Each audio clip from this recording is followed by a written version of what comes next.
ഈ കർത്താവ് ഈശോ മിശിഹായും ഈ കോടാനുകോടി ക്രിസ്ത്യാനികളെല്ലാം പ്രാർത്ഥിക്കണം എന്താ? ഓ എൻ്റെ ഈശോയെ ഞങ്ങളുടെ പാപങ്ങൾ ക്ഷമിക്കണമേ. പറയ് എല്ലാവരും ശബ്ദം വരുത്തി പറഞ്ഞ്, ഓ എൻ്റെ ഈശോ ഞങ്ങളുടെ പാപങ്ങൾ ക്ഷമിക്കണമേ, നരകത്തിൽ നിന്ന് ഞങ്ങളെ രക്ഷിക്കണമേ. എല്ലാ ആത്മാക്കളെയും, പ്രത്യേകിച്ച് ഈ തോമസ് പോളിനെയും ഇല്ലേ, പ്രത്യേകിച്ച് ഈ മഹാപാപിയെയും ഇല്ലേ, പ്രത്യേകിച്ച് ഈ ആത്മാവിനെ ഏറ്റവും കൂടുതൽ എന്ന് വലിച്ച് ഇയാളെ എന്നെ നരകത്തിലേക്ക് വലിക്കുകയാണ്. ചേട്ടൻ അങ്ങോട്ട് വലിച്ചോ, വലിക്കേ. ഇപ്പം എന്ത് സംഭവിക്കുന്നു? ഞാൻ അവിടെ പോയി, എവിടെ പോകും, എവിടെ പോകണം? മനസ്സിലായോ? നമ്മൾ ഓരോരുത്തരെയും ഇങ്ങനെ ഒരു പടം വലിയുടെ അകത്താണ് നമ്മൾ. പക്ഷെ നമ്മൾ എവിടെ പോകും? ആര് ജയിക്കും? നമ്മളെ പിശാച് നരകത്തിലേക്ക് പിടിച്ചു കൊണ്ടുപോകുന്നത് നോക്കി നിൽക്കുന്ന ഒരു കർത്താവ് ഈശോ മിശിഹായാണോ നമുക്കുള്ളത്? ആണോ? ആണോ? ഇപ്പൊ ഈ പാപികളെല്ലാം എവിടെ പോകും? സ്വർഗത്തിൽ പോകും. അപ്പൊ പാപി സ്വർഗത്തിൽ കയറുമോ? Thank you. പാപി സ്വർഗത്തിൽ കയറുമോ? എങ്ങനെ കയറും? അതിനു വേണ്ടിയാണ് കർത്താവ് ഈശോ മിശിഹാ നമുക്ക് വേണ്ടി പാടുപെട്ടത്. സമാധാനമായി തോന്നണം ഇല്ലേ? സമാധാനമായോ? ഇപ്പൊ ഉണ്ടാവണം വേറൊരു ചോദ്യം. അങ്ങനെയാണെങ്കിൽ ആളുകൾക്ക് എന്തും ചെയ്യാന്നാവില്ലേ ബ്രദറെ ഇങ്ങനെയൊക്കെ പറയുകയാണെങ്കിൽ? ഇതാണ് നമുക്ക് പ്രയാസം. ഇങ്ങനെയൊക്കെ പറയുകയാണെങ്കിലേ ആ പിള്ളേർക്ക് ഒരു പേടി ഉണ്ടാവില്ല. അവരെന്തും ചെയ്ത് ഇങ്ങനെ ജീവിച്ച് കർത്താവ് സ്വർഗത്തിൽ കൊണ്ടുപോയിക്കോളൊന്ന് ചോദിച്ചുള്ള പാപമൊക്കെ ചെയ്ത് ജീവിക്കും. ഇതാണ് നമുക്കുള്ള പ്രശ്നം. അതുകൊണ്ട് നമ്മൾ പറയുന്നത് നീ ഇങ്ങനെയൊക്കെ ചെയ്യുകയാണെങ്കിൽ നരകത്തിൽ പോകും. അപ്പം എന്താ നമ്മൾ ചെയ്യണത്? നമ്മളൊരു നുണ പറയുകയാണ്. നമ്മളെന്താ പറയുന്നത്? നുണ പറയുകയാണ് ചെയ്യുന്നത്. നുണ പറഞ്ഞാൽ ഒരാൾക്ക് സ്വാതന്ത്ര്യം കിട്ടുമോ? ഈശോ പറഞ്ഞേക്കണം എന്താണ്? സത്യം അറിയുകയും സത്യം നമ്മളെ സ്വതന്ത്രമാക്കും. ഈ സത്യം എന്ന് പറയുന്നത് വേറെ ഒന്നുമല്ല. സത്യം എന്ന് പറയുന്നത് കർത്താവ് ഈശോ മിശിഹാ ആകുന്ന സത്യമാണ്. എല്ലാവരും സത്യം അറിയണമെന്നും എല്ലാവരും രക്ഷിക്കപ്പെടണമെന്നുമാണ് ദൈവം ആഗ്രഹിക്കുന്നത്. നിങ്ങളിത് വിശ്വസിക്കുന്നുവോ? ഇപ്പൊ കുറച്ച് സമാധാനമായിട്ടില്ലേ? എന്നാലും സംശയം, അങ്ങനെ പെട്ടെന്ന് സ്വർഗത്തിൽ പോകുമോ? അപ്പൊ നരകമില്ലെന്നാണോ? നരകമുണ്ട്, തീർച്ചയായിട്ടും നരകമുണ്ട്. എന്താണ് നരകം എന്ന് പറഞ്ഞാൽ? 3 കാര്യമാണ് ആവശ്യം ഒരാൾ നരകത്തിൽ പോകുന്നതിന്. ഒന്ന് കൈവീശി കാണിച്ചേ. ഇച്ചിരി ഉറക്കമൊക്കെ വരാൻ സാധ്യതയുണ്ട്. ആദ്യത്തെ ദിവസമാണ്. മാത്രമല്ല ഞാൻ എപ്പോഴും പറയാറുണ്ട് കേട്ടോ, ധ്യാനത്തിന് കൂടുതൽ ലേഡീസാണ്, ചേച്ചിമാരാണ്. എന്തുകൊണ്ടാണെന്നറിയാമോ? 5 ദിവസത്തേക്ക് ഈ ചട്ടിയും കലത്തിൻ്റെ അടുക്കൽ നിന്ന് ഒന്ന് മാറാമല്ലോ. 5 ദിവസം അടുക്കളയും വേണ്ട, ചട്ടിയും കലവും വേണ്ട, ധ്യാന കേന്ദ്രത്തിൽ സാപ്പാടും കഴിച്ച് സുഖമായിട്ടിരിക്കുക. ഇനി വീട്ടിൽ പോകുമ്പോൾ ഉള്ള ചിന്തയാണ് ഓർക്കണത്, ദൈവമേ ഇനി വൈകുന്നേരം അവിടെ ചെന്നിട്ട് കറിയൊക്കെ ഞാൻ തന്നെ വെക്കണമല്ലോ. നാട്ടിൻപുറത്താണെങ്കിൽ ആ കരി, ആ ചകിരി അതെല്ലാം കഴുകി ആ പാത്രമൊക്കെ തേച്ച് കഴുകി ഭക്ഷണമൊക്കെ ഉണ്ടാക്കി കഴിഞ്ഞ് അത് ഭക്ഷണം കഴിച്ച് എല്ലാവർക്കും വിളമ്പി കൊടുത്ത് അത് കഴിഞ്ഞ് ആ പാത്രം തേച്ച് കഴുകി കഴിയുമ്പോഴേക്കും അടുത്ത വെപ്പിന് സമയമായി. ഇതാണ് നമ്മുടെ അമ്മച്ചിമാരുടെ അവസ്ഥ. അതിനെല്ലാം വിട്ട് ഒരു 5 ദിവസത്തേക്ക് സമാധാനമായിട്ട് വന്നിരുന്ന് ഉറങ്ങാൻ ഉള്ള സൗകര്യമാണ്. ഇടയ്ക്ക് ഇച്ചിരി വചനമൊക്കെ കേൾക്കുകയും ചെയ്യാം, ഇടയ്ക്ക് സങ്കീർത്തനമൊക്കെ പാടുകയും ചെയ്യാം. ഇത് വളരെ നല്ല കാര്യമാണ്. അതുകൊണ്ട് നിങ്ങൾ 6 മാസത്തിലൊരിക്കൽ ഇങ്ങനൊരു ഹോളിഡേ നിങ്ങൾക്ക് എന്തിൽ നിന്ന് വേണം? അടുക്കളയിൽ നിന്ന് വേണം. ഈ അടുക്കളപ്പണി മാത്രം പോയാൽ പോരാ, അതിനെന്തെങ്കിലും ഒരു വഴി കാണണം. 6 മാസത്തിലൊരിക്കൽ 5 ദിവസം അടുക്കളയിൽ നിന്ന് വെക്കേഷൻ.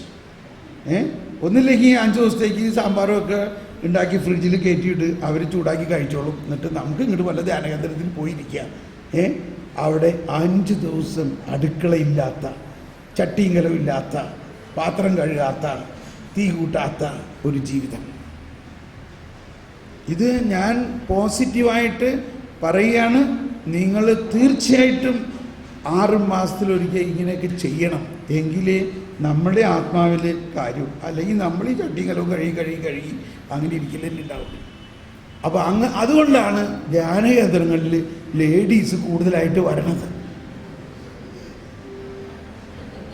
ഒരു നല്ല കാര്യമായിട്ടാണ് ഞാൻ പറയണത്, മോശമാണോ? ഇങ്ങനെ ചിന്തിച്ചിട്ടില്ല നമ്മളില്ലേ. അപ്പം അതുകൊണ്ടാണ് ഈ എല്ലാ ദിവസവും ജോലി ചെയ്ത് തളർന്ന നമുക്ക് ഒരു ദിവസം അടുക്കള വിട്ട് ഈ ഫാൻ്റെ കീഴിൽ ഇങ്ങനെ ശാന്തമായിട്ടിരിക്കുമ്പോൾ ഉറക്കം വരാതിരിക്കുമോ? ഉറക്കം വരും.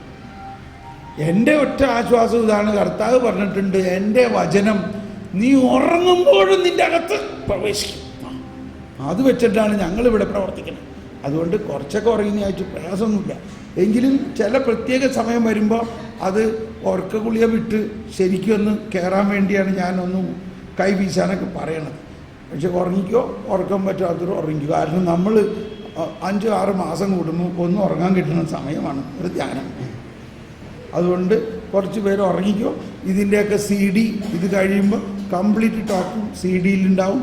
ഇത് കംപ്ലീറ്റ് യൂട്യൂബിൽ അപ്ലോഡ് ചെയ്തിട്ടുണ്ടാവും. അതുകൊണ്ട് നിങ്ങൾക്ക് യൂട്യൂബിൽ കാണാം, CD-യും കേൾക്കാം. പോയിന്റ് നല്ല കാര്യമാണ്, നല്ല കാര്യമല്ലേ?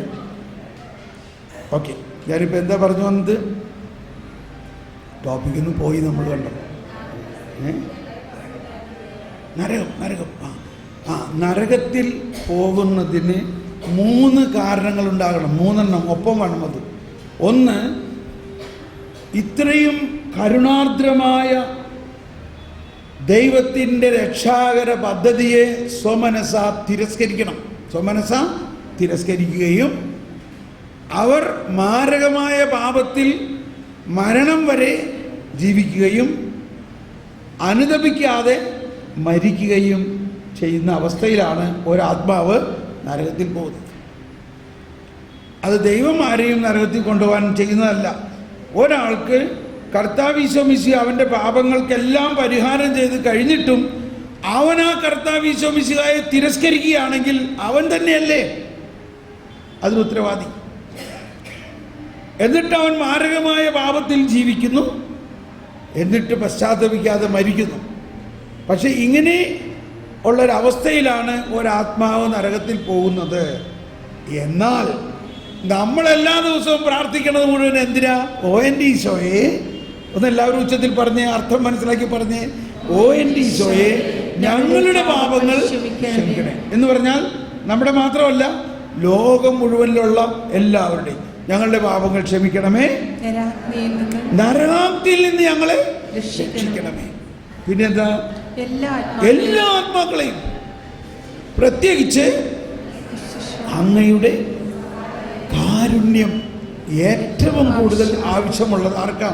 ഈ കർത്താവിനെ തിരസ്കരിച്ച് മാരകമായ പാപത്തിൽ ജീവിച്ച് മരിക്കാൻ പോകുന്ന ആ ആത്മാവിന് വേണ്ടി നമ്മുടെ പ്രാർത്ഥന ചെല്ലുമ്പോൾ ഈ കോടാനുകോടി ക്രൈസ്തവരുടെ പ്രാർത്ഥന ദൈവത്തിൻ്റെ സന്നിധിയിലൂടെ അവരിലേക്ക് കരുണയുടെ ഒരു വെള്ളച്ചാട്ടം ഉണ്ടാകുമോ ഇല്ലയോ?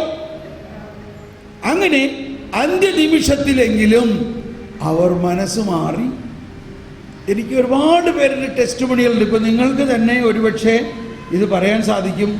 നിങ്ങളുടെ ചിലവരിത് കഴിയുമ്പോൾ പറയാം, ശരിയാണ് ബ്രദറെ, എൻ്റെ ഭർത്താവ് ഭയങ്കര മദ്യപാനിയായിരുന്നു, പള്ളിയിൽ പോയില്ല, ആണ്ടുകുമ്പസാരമില്ലാണ്ട് ജീവിച്ചു, ഞാൻ അങ്ങ് പ്രാർത്ഥിച്ചു, മരിക്കാറാവുന്നതിന് 2 ആഴ്ച മുമ്പ് അദ്ദേഹം എന്നോട് പറയാണ്, അതെ നീ ഒന്ന് വികാരിയച്ഛനെ വിളിച്ചേ, എനിക്കൊന്ന് കുമ്പസാരിക്കണം.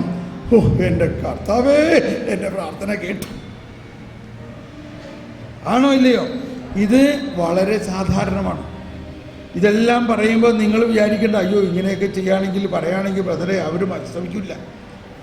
അത് നമ്മൾക്ക് വിശ്വാസമില്ലാത്തതുകൊണ്ടാണ്. ചില ആളുകൾക്ക്, ഉദാഹരണം മദ്യപാനം, നമുക്ക് തന്നെ അറിയാം. ഈ മദ്യപാനം എന്തോ ഒരു ഭയാനകമായ അവസ്ഥയാണ് നമ്മുടെ, പ്രത്യേകിച്ച് മലയാളികളുടെ കുടുംബത്തെ വേട്ടയാടിക്കൊണ്ടിരിക്കുന്നത്. എന്തോ ഒരു ഭയാനകമാണ്. എന്നാൽ അവിടെ കർത്താവിൽ വിശ്വസിക്കണം. ഇപ്പം ഞാൻ കുറച്ച് നാൾ മുമ്പ് ഒരമ്മച്ചി, ഞാനിങ്ങനെ ധ്യാനത്തിന് പോകാനായിട്ട് ഇറങ്ങിയിരിക്കണ ഒരു അമ്മച്ചി വിളിച്ചു പറഞ്ഞു, അവർ കരയാണ്, എന്നിട്ട് ദേഷ്യം വരുന്നുണ്ട്.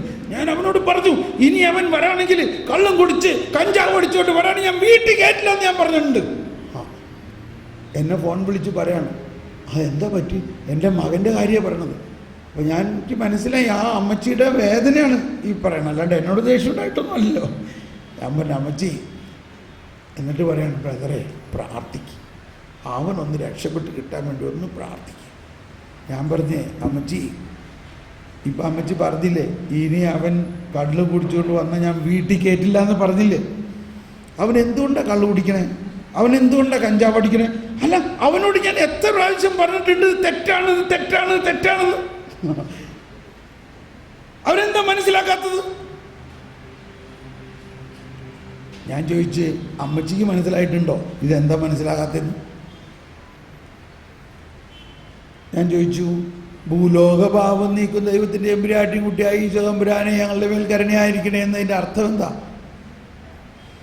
അപ്പം ആദ്യം പറഞ്ഞു, ഇതൊക്കെ അർത്ഥമൊക്കെ നോക്കിയിട്ടാണോ നമ്മൾ ചെറുപ്പം മുതലേ വരണം പ്രാർത്ഥിച്ചു പോകുന്നത്? എന്നാൽ ഒന്ന് അതിൻ്റെ അർത്ഥം ഒന്ന് മനസ്സിലാക്കാൻ നോക്കി. ഭൂലോകഭാവം നീക്കുന്നു എല്ലാവരും പറഞ്ഞ്, എല്ലാവരും ഉച്ചത്തിൽ പറഞ്ഞ്, ഭൂലോകഭാവം നീക്കുന്ന ദൈവത്തിൻ്റെ ചെമ്പരിയാട്ടിൻ കുട്ടിയായ ഈശോ തമ്പുരാനെ ഞങ്ങളുടെ മേൽ കരുണയായിരിക്കണേ. ഞാൻ പറഞ്ഞു, അമ്മച്ചി, ഈശോ ലോകത്തിൻ്റെ മുഴുവൻ പാപം ഏറ്റെടുത്തോ? അപ്പോൾ ഒന്നും മിണ്ടില്ല. പാപം വന്നത് ആദം ഹവ്വയിലൂടെയാണ്. ആ ആദം ഹവ്വയിലൂടെ വന്ന പാപത്തിന് രണ്ടാം ആദമായിട്ട് വന്ന ഈശോ മിശിഹ നമ്മുടെ ലത്തീൻ പാട്ടുന്ന പാടി ലത്തീൻ ആരാധനക്രമത്തിലെ ആദത്തിൻ പിഴ കാരണമായി മർത്യനു വന്ന കടം വീട്ടി ക്രിസ്തു നമുക്കായി തൻ രക്തം ചിന്തിയൊഴിച്ച ശിക്ഷകളും ആകയാൽ രക്ഷകനാഗമിക്കാൻ ഹേതുവാം പാപമേ ഭാഗ്യപൂർണം. ഈരാവിൻ ശുദ്ധിയ ധർമ്മമെല്ലാം നേരായി തന്നെ തുരത്തിയിടുന്നു. ഇത് ലത്തീൻ ആരാധനക്രമത്തിൽ ഈസ്റ്റർ വിജിലിൻ്റെ നൈറ്റിലുള്ള ആഹ്ലാദഗീതമാണ്. ക്രിസ്തുവിൻ ജ്യോതി എന്ന് പറഞ്ഞുകൊണ്ട് ലോകത്തിൻ്റെ പ്രകാശമായ ഈശോയെ മെഴുകുതിരിയായിട്ട് കൊണ്ടുവരുമ്പോൾ ആഹ്ലാദഗീതമായിട്ട് പാടുകയാണ്. ഒന്നുകൂടി പാടാം. ആദത്തിൻ പിഴ കാരണമായി മർത്യനു വന്ന കടം വീട്ടി ക്രിസ്തു നമുക്കായി തൻ രക്തം ചിന്തിയൊഴിച്ച ശിക്ഷകളും ആകയാൽ രക്ഷകനാഗമിക്കാൻ ഹേതുവാം പാപമേ ഭാഗ്യപൂർണം.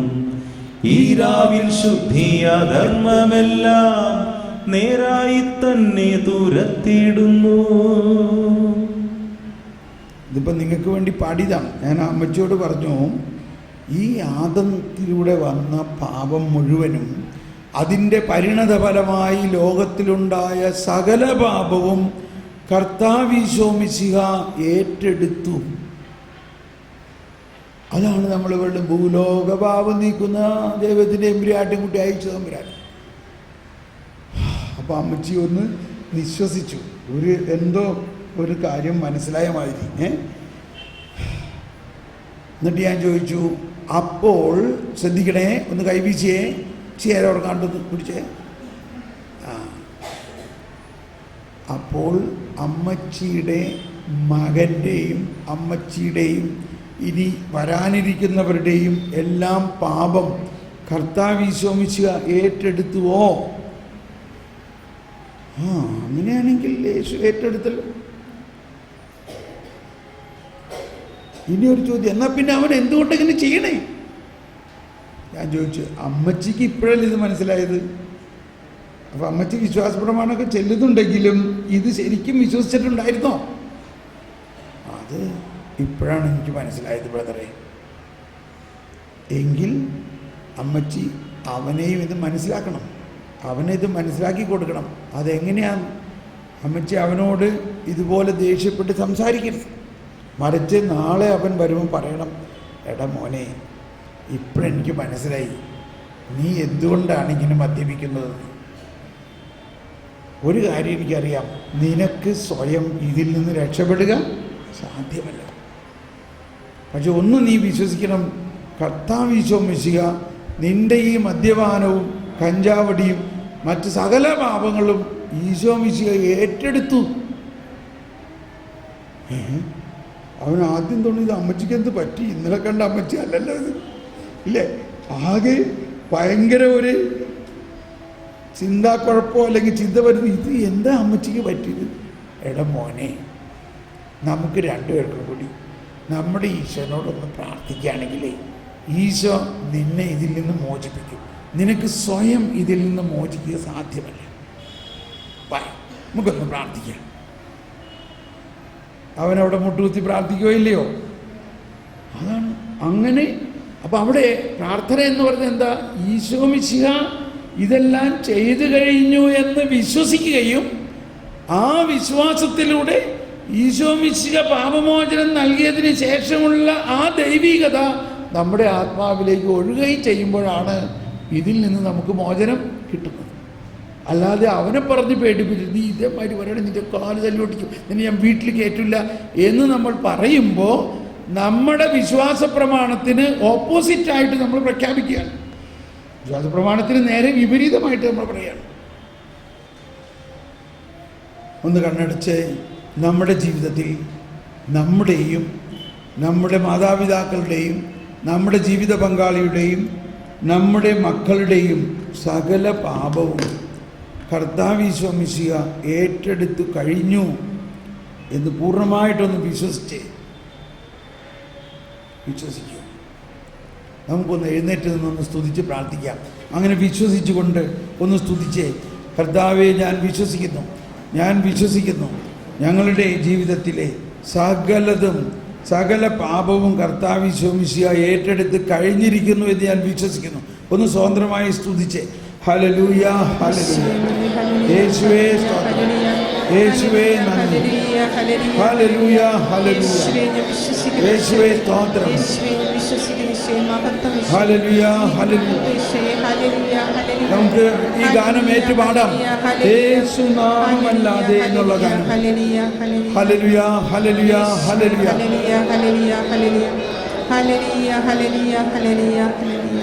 ഈ ഗാനം ആലപിക്കുമ്പോൾ കർത്താവിന്റെ യേശു നാമത്തിന് മഹത്വം കൊടുക്കുകയും യേശു നമ്മുടെ സകല പാപങ്ങളും ഏറ്റെടുത്ത് നമ്മളെ വിശുദ്ധീകരിച്ചു, ആ യേശു നമ്മളോടൊപ്പം വസിക്കുന്നു എന്നുള്ള ബോധ്യത്തിൽ നമ്മുടെ എന്തെല്ലാം പാപമായാലും അതെല്ലാം ഏറ്റെടുത്ത് കഴിഞ്ഞിരിക്കണോ എന്ന് വിശ്വസിക്കുക.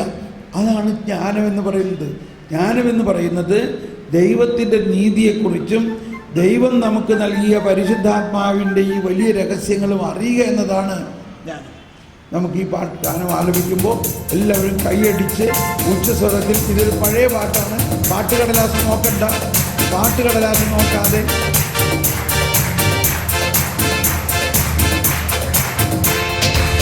യേശുക്രിസ്തുവിനും ജീവിക്കുന്നു, എൻ്റെ ഹൃത്തിൽ ജീവിക്കുന്നു, യേശുക്രിസ്തുവിനും ജീവിക്കുന്നു, എൻ്റെ ഹൃത്തിലും ജീവിക്കുന്നു. ഇനി തന്നെ പിരിഞ്ഞൊരു ജീവിതമില്ലേ, എല്ലാവൻ യേശുവത്രേ. ഇനി തന്നെ പിരിഞ്ഞൊരു ജീവിതമില്ല, എനിക്കെല്ലാം എൻ്റെ യേശുവത്രേ. ഹല്ലേലൂയ, ജയം ഹല്ലേലൂയ, യേശു കർത്താവ് ജീവിക്കുന്നു. ഹല്ലേലൂയ, ജയം ഹല്ലേലൂയ, യേശു കർത്താവ് ജീവിക്കുന്നു. എല്ലാവരും അതിൽ തുറന്ന് ശബ്ദമുയർത്തി വിശ്വാസത്തോടെ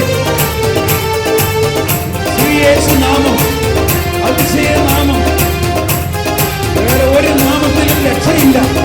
യേശു നാമത്തിലൂടെ അല്ലാതെ ആകാശത്തിന് കീഴെ മനുഷ്യരുടെ രക്ഷയ്ക്കായി മറ്റൊരു നാമവും നൽകപ്പെട്ടിട്ടില്ല. വിശ്വസിക്കുക. യേശുനാമം അതിശയനാമം, യേശുനാമം അതിശയനാമം, കേളേനാമം. യേശുനാമം അതിശയനാമം, കേളേനാമം.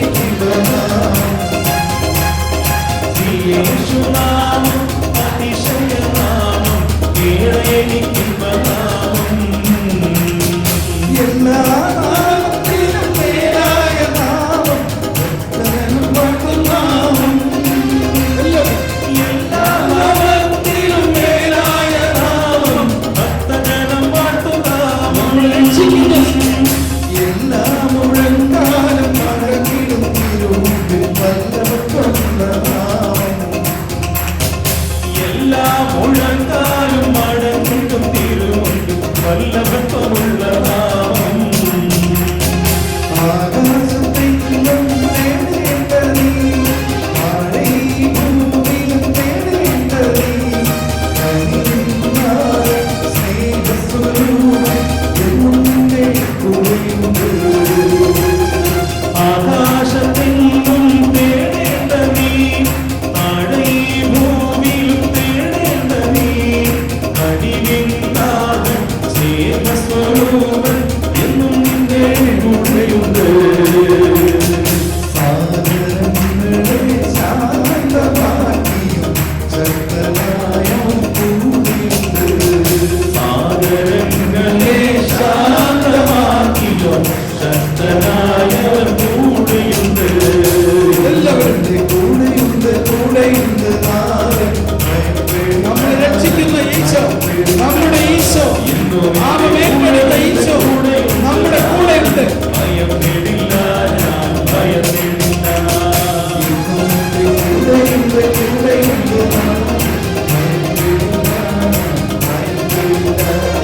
ഇന്നും എന്റെ കൂടെയുണ്ട്, കൂടെയുണ്ട് നാഥൻ.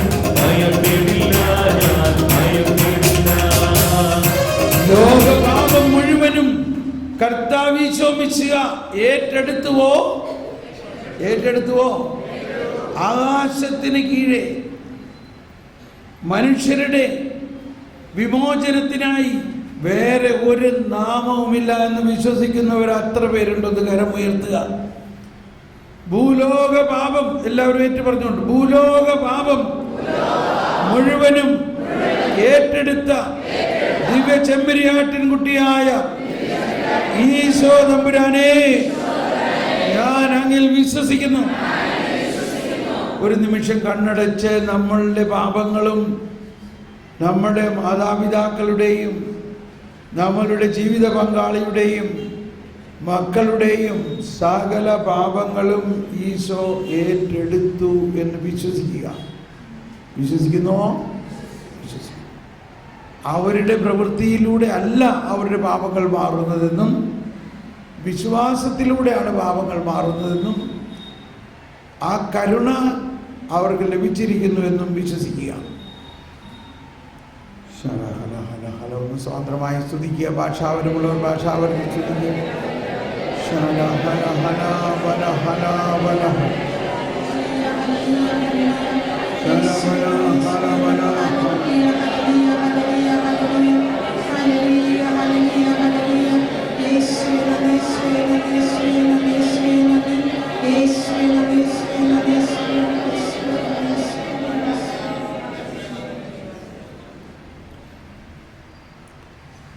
ഈശോ പറഞ്ഞു, വിശ്വാസികൾക്ക് ഈ അടയാളമുണ്ടാകും. അവർ രോഗികളുടെ മേൽ കൈകൾ വയ്ക്കുമ്പോൾ രോഗികൾ സൗഖ്യപ്പെടും. എന്തിനാണത്? അടയാളമാണ്. രോഗശാന്തി അല്ലെങ്കിൽ സൗഖ്യം ഉണ്ടാകുന്നത് അവരുടെ സൗഖ്യം മാറാൻ വേണ്ടി മാത്രമല്ല. ലാസർ ഉയർത്തു, കുറച്ച് കഴിഞ്ഞപ്പോൾ ലാസർ വീണ്ടും മരിച്ചു ഇല്ലേ? അപ്പോൾ ലാസർ ഒരു 2 മാസം നേരത്തെ മരിച്ചിട്ടുണ്ടായിരുന്നു ചോദിച്ചപ്പോൾ എന്താ കുഴപ്പം? അപ്പോൾ എന്തിനാണ് ലാസറിനെ ഉയർപ്പിച്ചത്? അടയാളമാണത്. യേശുവിൻ്റെ കരുണ ഒഴുകുന്നതിൻ്റെ കരുണ എന്ന് പറഞ്ഞാൽ ഈശോയുടെ പരസ്യ ജീവിതകാലത്ത് അല്ലല്ലോ പാപമോചനത്തിൻ്റെ ബലി നടന്നത്. പരസ്യ ജീവിതം കഴിഞ്ഞപ്പോഴല്ലേ? ഈശോയുടെ പരസ്യ ജീവിതം കഴിഞ്ഞപ്പോഴാണ് പാപമോചനം കിട്ടിയുള്ളൂ. പക്ഷേ ഈശോയുടെ പരസ്യ ജീവിത സമയത്ത് ആരെല്ലാം ഈശോയെ തൊട്ടുവോ എല്ലാവർക്കും രോഗശാന്തി കിട്ടി. അപ്പോൾ രോഗശാന്തിക്ക് കിട്ടി എന്നതിൻ്റെ അർത്ഥം അതൊരു അടയാളമാണ്. ഇപ്പം നിങ്ങൾ വിശ്വസിക്കുന്നുവോ? നിങ്ങളുടെ സകല പാപങ്ങളും കർത്താവ് ഈശോ മിശിഹ ഏറ്റെടുത്തു എന്ന് വിശ്വസിക്കുന്നുവോ? നിങ്ങളുടെ മക്കളുടെ പാപങ്ങൾ ഏറ്റെടുത്തു എന്ന് വിശ്വസിക്കുന്നുവോ? നിങ്ങളുടെ ജീവിത പങ്കാളിയുടെ പാപങ്ങൾ ഏറ്റെടുത്തു എന്ന് വിശ്വസിക്കുന്നുവോ? ഈശോ പറഞ്ഞു, അവർ പോയി ഇത് സുവിശേഷം, ഇതാണ് സുവിശേഷം, അത് പ്രഘോഷിച്ചപ്പോൾ അവൻ അടയാളങ്ങളിലൂടെ അതിനെ സാക്ഷ്യപ്പെടുത്തി. ഇപ്പോൾ നമ്മൾക്ക് കർത്താവ് ഒരടയാളം തരാൻ പോവുകയാണ്. അതിങ്ങനെയാണ്, നിങ്ങളുടെ ആരെങ്കിലും ഒരാൾ ശരീരത്തിൽ ഇപ്പോൾ ശരീരത്തിൽ കഠിനമായ വേദന, തലവേദന, കഴുത്ത് വേദന, നടുവേദന, വയറുവേദന, അങ്ങനെ എന്തെങ്കിലും കഠിനമായ വേദനയുള്ള ഒരാളുകൾ വരിക. ഇപ്പോൾ ഞാൻ അവർക്ക് വേണ്ടി പ്രാർത്ഥിക്കുമ്പോൾ നിങ്ങൾ നോക്കി നിൽക്കേ, ആ വേദന മാറുന്നത് ഒരു അടയാളമായിട്ട് കാണാൻ പറ്റും. വരൂ, ഇപ്പോൾ കൈപൊക്കിയ ആളാര് വരൂ, ഒരാൾ വരൂ, വരൂ. ഇത് പിന്നീട് ആരാധനയുടെ നമുക്ക് വേറെ രോഗശാന്തി ശുശ്രൂഷ നടത്തും.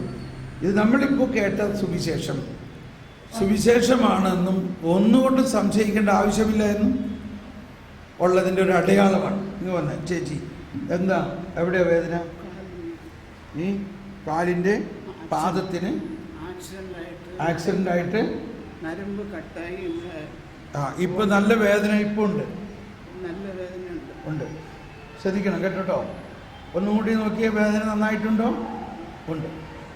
അവിടെ ഇരുന്നപ്പോൾ ഉണ്ടായിരുന്ന വേദനയിൽ നിന്നും അല്പമെങ്കിലും വ്യത്യാസമുണ്ടോ? ഇവിടം വരെ വന്നപ്പോഴേക്കും അപ്പോഴേക്കും വ്യത്യാസമുണ്ടോ? വ്യത്യാസമുണ്ടോ? കണ്ടോ? ഞാനൊന്നും ചെയ്തില്ല, നമ്മൾ വല്ലതും ചെയ്തോ? അവിടെ വെച്ച് കാലിന് വേദന ഉണ്ടായിരുന്നു. നമ്മളിത് പറഞ്ഞു, ഇങ്ങനെ വേദനയുള്ള ആൾ ഇവിടെ വരാൻ പറഞ്ഞു, കർത്താവ് സുഖപ്പെടുത്തുമെന്ന് പറഞ്ഞപ്പോൾ വേദന ഒരുപാട് പേർക്കുണ്ട്, പക്ഷെ ആരും വന്നില്ല. ഈ അമ്മച്ചി വന്നു എന്ന് പറഞ്ഞാൽ എല്ലാവരും വരും കേട്ടോ. ആ വിശ്വാസത്തിൻ്റെ ഒരു എന്താ പറയുക, ഒരു വിശ്വാസത്തിൻ്റെ റെസ്പോൺസിന് മലയാളം എന്താ പറയുക, വിശ്വാസത്തിൻ്റെ പ്രതികരണം. വിശ്വാസത്തെ പ്രതികരണം എന്നുള്ള വേറൊരു വാക്ക്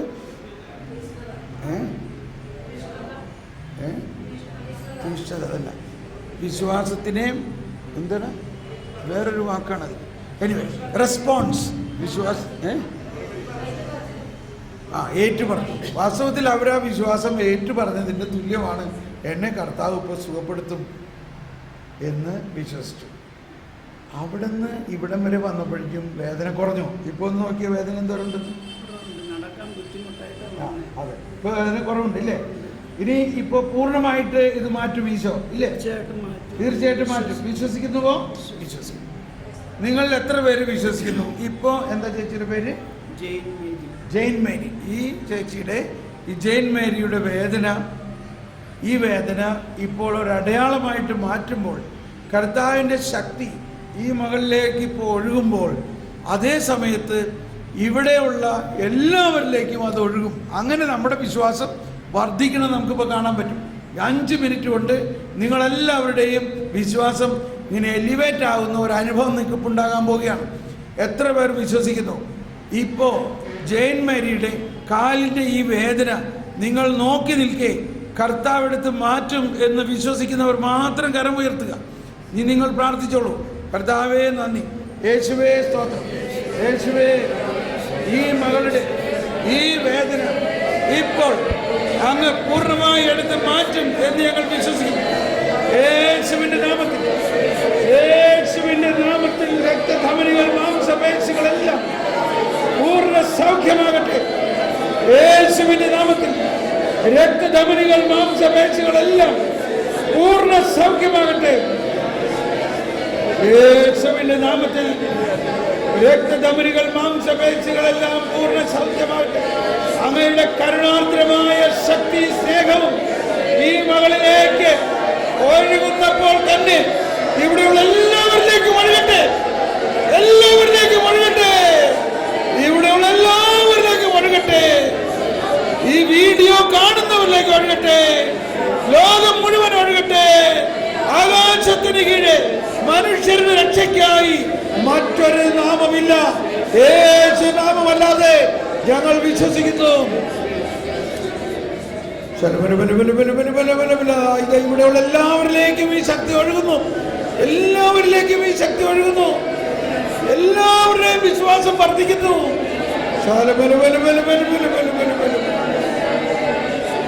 എല്ലാവരിലേക്കും ഈ ശക്തി ഒഴുകട്ടെ.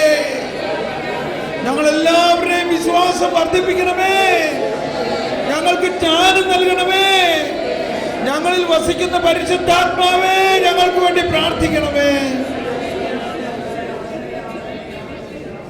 കർത്താവേ നന്ദി. കർത്താവേ ഇപ്പോഴും ശക്തി പ്രവഹിച്ചുകൊണ്ടിരിക്കുന്നു.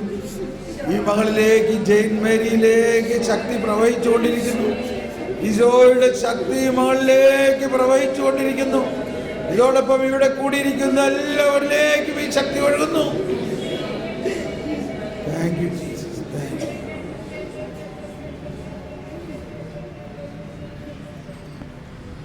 എന്താ സംഭവിച്ചതെന്നൊന്ന് പറഞ്ഞേ. ഇപ്പൊ പ്രാർത്ഥിക്കുന്ന സമയത്ത് എന്തെല്ലാം സംഭവിച്ചു എന്ന് പറഞ്ഞൊന്ന്. ഞാനിവിടെ വരുമ്പോൾ ഭയങ്കര ബുദ്ധിമുട്ടായിട്ട് വന്നിരുന്നത്. എനിക്ക് 3 വർഷത്തിന് മുമ്പ് ആക്സിഡൻ്റായിട്ട് ഈ ലെഫ്റ്റ് സൈഡിൽ ബോൾ ഒടിഞ്ഞു പോയി. അത് ഓപ്പറേഷൻ ചെയ്ത് എനിക്ക് സുഖമായി. അതിനുശേഷം സെൻറ്റ് ജോൺസിൽ കണ്ടുപിടിച്ച് ഒരു മെയിൻ നരമ്പ് കട്ടായിരിക്കുന്നെന്ന്. അതിന് 2.25 വർഷം കൊണ്ട് ട്രീറ്റ്മെൻറ്റ് ചെയ്തിട്ടും സുഖമാകുന്നില്ലായിരുന്നു. അപ്പോൾ കഴിഞ്ഞ ബുധനാഴ്ച സെൻറ്റ് ജോൺസിൽ ട്രീറ്റ്മെൻറ്റിന് പോയിരുന്നു. മരുന്ന് വാങ്ങിച്ച് കഴിച്ചിട്ടും കുറവില്ല. ഞാൻ മെനഞ്ഞാന്ന് മലയാളം മനോരമ പേപ്പർ വായിക്കും. അപ്പോൾ വായിക്കുമ്പോൾ ഞാൻ ധ്യാനത്തെ പറ്റി കണ്ടു. പക്ഷേ ബ്രദർ തോമസ് പാളെന്നതിൽ കിടക്കുമ്പോഴും ഈ ബ്രദറാണെന്ന് എനിക്കറിയത്തില്ല. ബ്രദറിനെ പറ്റി ഞാൻ കേട്ടിട്ടുണ്ട്. RRCയിൽ ഒരു പ്രാവശ്യം കണ്ടിട്ടുണ്ട് പണ്ട്. TV-യിൽ എപ്പോഴും കാണും ഞാൻ. ഇവിടെ വന്നപ്പം ബ്രദറിൻ്റെ ഫോട്ടോ കണ്ടപ്പോൾ എനിക്ക് ആകെ ഒരു അപ്സെറ്റായി. ബ്രദറിൻ്റെ ഇതിലാണോ ഞാൻ വന്നിരിക്കുന്നതെന്ന്. കാരണം ഭയങ്കര സാമ്പത്തിക ബുദ്ധിമുട്ട് ഇടയ്ക്ക് വെച്ചുണ്ടായിരുന്നു. ഇപ്പോൾ ഒരു ചിട്ടിയുടെ പൈസ അടയ്ക്കാതെ എനിക്ക് ധ്യാനം കൂടാൻ പറ്റത്തില്ല. അപ്പം ഞാൻ എൻ്റെ ഒരു സഹോദരിയുടെ അടുത്ത് ഫോൺ ചെയ്തപ്പം അവർ 20,000 രൂപ തന്ന് 13-ാം തീയതി വരെയുള്ള പൈസ അടച്ചിട്ടാണ് ഞാൻ ഈശോയുടെ സ്ഥാനത്ത് വന്നത്. അപ്പം ഞാൻ വരുമ്പോൾ ഇന്ന് എനിക്ക് വിചാരിച്ച എൻ്റെ കർത്താവ് ഇത്രയും ഒരിതായിട്ട് ഇടപെട്ട് ബ്രദറിൻ്റെ ധ്യാനം കൂടാനായിട്ടാണെന്ന്. എനിക്കത് ഭയങ്കര വിശ്വാസമാണ്. പ്രയറൊക്കെ നടത്തുന്ന വീട്ടിൽ നിന്നാണ് ഞാൻ വരുന്നത്. പക്ഷെ ഇവിടെ വന്നിരുന്നപ്പോഴും മുതൽ എനിക്ക് എപ്പോഴും ഒരു ഭയങ്കര ഒരു പ്രത്യാശ എൻ്റെ ഹൃദയത്തിലുണ്ടായിരുന്നു. ബ്രദർ പ്രാർത്ഥിക്കുമ്പോഴെല്ലാം ഉണ്ടായിരുന്നു. പ്രത്യേകിച്ച് എനിക്ക് ഭയങ്കര നാണമാണ് ഇങ്ങനെ കൈയെടുത്തൊക്കെ വരുന്നതിനൊക്കെ. പക്ഷേ എനിക്കെന്തോ ബ്രദർ അങ്ങനെ പറഞ്ഞ ഉടനെ തന്നെ ഞാൻ അങ്ങോട്ട് പോകണമെന്ന് തന്നെ കൈപ്പൊക്കി ഞാൻ. അപ്പോൾ വരുമ്പോഴും ഇങ്ങനെ നൊണ്ടിയായിരുന്നു ഞാൻ വന്നത്. ഇവിടെ വന്ന് കയറി തീർന്നപ്പോഴെന്തോ എൻ്റെ ശരീരമെല്ലാം കോരിത്തരിച്ച് ഒരിതും പിന്നീട് മഴവെള്ളം വീഴുന്ന പോലുള്ള ഒരു അഭിഷേകവും ഒക്കെ ആയിട്ട് എനിക്ക് നല്ല ഒരു കാലൊന്ന് അടക്കി നോക്കി. നല്ല കുറവുണ്ടല്ലേ എന്ന് പറഞ്ഞ്. കാലിനിപ്പോൾ വേദന ആദ്യത്തിൽ നിന്നും വളരെ കുറവുണ്ട്. എൻ്റെ ഈശോ സുഖപ്പെടുത്തിയെന്ന് തന്നെ ഞാൻ പൂർണ്ണമായിട്ട് വിശ്വസിക്കുന്നു. അതിനേക്കാൾ ഉപരി പ്രാർത്ഥിക്കുന്ന സമയത്ത് നമ്മളിലേക്ക് കർത്താവിൻ്റെ ശക്തി ഒഴുകുന്ന അനുഭവം ഉണ്ടായില്ലേ? ഉണ്ടായിരുന്നു. ഞാനിവിടെ വന്ന് സ്റ്റെപ്പിൽ കയറുമ്പോഴേ തന്നെ എനിക്ക് അവിടത്തെ കയറി വരുമ്പോഴേ മഴവെള്ളം വീഴുന്ന പോലെയുള്ള അനുഭവം ഉണ്ടായിരുന്നു. എപ്പോൾ വരണമെന്ന് ഞാൻ തീരുമാനിച്ചോ അപ്പോഴേ ഞാൻ എൻ്റെ കൂട്ടുകാർക്കെല്ലാം വിളിച്ച് പറഞ്ഞു ഇങ്ങനെ ഒരു ധ്യാനമുണ്ട്. പക്ഷെ ഇപ്പോൾ ഇവിടെ ഇരുന്നുകൊണ്ട് വിചാരിച്ച് ബ്രദർ തോമസ് പാളിൻ്റെ ആയിരുന്നോ ഈ ബ്രദറായിരുന്നോ, ഇപ്പോൾ പോയി കൂട്ടുകാരെയൊക്കെ വിളിക്കണമെന്ന് ആലോചിച്ചുകൊണ്ടിരിക്കുകയായിരുന്നു. Okay, thank you. Praise the Lord. കൈയടിച്ച് കർത്താവിന് നന്ദി പറയാം. ഇപ്പം നിങ്ങൾ അവിടെ ഇരുന്ന വ്യക്തികളിൽ ഈ പ്രാർത്ഥന സമയത്ത് ശരീരത്തിൽ ഈ ശക്തി ഇവിടെ ഈ മകളിലേക്ക് ഒഴുകുമ്പോൾ ആ ശക്തി അതുപോലെ തന്നെ നിങ്ങളിലേക്ക് ഒഴുകുന്ന ഒരു അനുഭവം ഉണ്ടായവരൊന്ന് കരമുയർത്താമോ? കരമുയർത്താമോ? എന്തെങ്കിലും സൗഖ്യം കിട്ടിയ അനുഭവമുള്ളവർ അവിടെ ഇരിക്കുമ്പോൾ, ഇങ്ങോട്ട് വന്നില്ല പക്ഷെ അവിടെ ഇരിക്കുമ്പോൾ തന്നെ ഈ പ്രാർത്ഥിക്കുന്ന സമയത്ത് രോഗശാന്തി വേദന എവിടെ ഉണ്ടായിരുന്നത് മാറിയ അനുഭവമുള്ളവർ ആരെങ്കിലും ഉണ്ടോ? ഈ സഹോദരിയുണ്ട്. ഒന്ന് വന്ന് പറയാമോ? ഇനി ആരെങ്കിലും ഉണ്ടോ? ഒന്ന് വന്ന് പറയാമോ? ഒരു മിനിറ്റ് വാ, പെട്ടെന്ന് ഓടി വാ. ഷോർട്ടായിട്ട് പറഞ്ഞാൽ മതി. എന്തുണ്ടായി?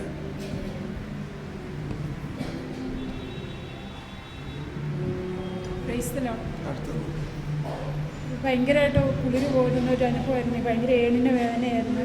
എനിക്ക് സ്റ്റെപ്പൊക്കെ കയറേണ്ട ഭയങ്കര വേദനയായിരുന്നു. ഇവിടെ ഭയങ്കര വേദനയായിരുന്നു. വന്നപ്പോഴത്തേക്ക് ഭയങ്കര കുളിര് പോരുന്നൊരു അനുഭവം പോലെ എനിക്കുണ്ടായി. നല്ല ആശ്വാസം. വേദന മാറി. കൈയടിച്ച് കർത്താവിന് നന്ദി പറയാം.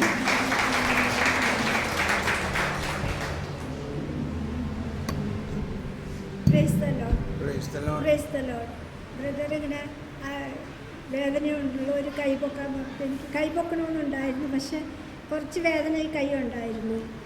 അപ്പോൾ ഞാൻ കൈപൊക്കിയില്ല. പക്ഷെ അത് കഴിഞ്ഞപ്പോൾ എനിക്കൊരു ദേഹം ഇങ്ങനെ കുളിരുന്ന ഒരു തരിപ്പ് പോലെ തോന്നി. അപ്പം ഞാൻ വിശ്വസിച്ച ദൈവത്തിൻ്റെ ശക്തി ഒഴുകുന്നതാണ്. ഇപ്പോൾ കൈ സ്വല്പം കുറവുണ്ട്, ഒരു പോലെയായിരുന്നു. Thank you Jesus. Thank you. നമ്മളിപ്പോൾ ഭക്ഷണം കഴിക്കാനായിട്ട് പോകുന്നു. ഇത് വൈകുന്നേരം വരെയുള്ള ധ്യാനമാണ്. വിശദമായിട്ടുള്ള ഭക്ഷണമൊക്കെ വീട്ടിൽ പോയിട്ടിന്ന് കഴിക്കാം ഇല്ലേ? നമ്മളതുകൊണ്ട് വേഗം ഭക്ഷണം കഴിച്ച് അരമണിക്കൂർ സമയമുള്ളൂ നമുക്ക് ഇൻ്റർവെല്ല്. പോരെ? അരമണിക്കൂറിനകത്ത് അരമണിക്കൂർ തീരുമോ? അല്ലെങ്കിൽ 45 മിനിറ്റ്സ് എടുക്കാം. 45. എന്നാലും ഒരു 5 മിനിറ്റ് കുറവ്. അതായത് 1:45 എല്ലാവരും ഇവിടെ എത്തണം. 1:45. എന്തെങ്കിലും പറയാണ്ടി പറഞ്ഞു.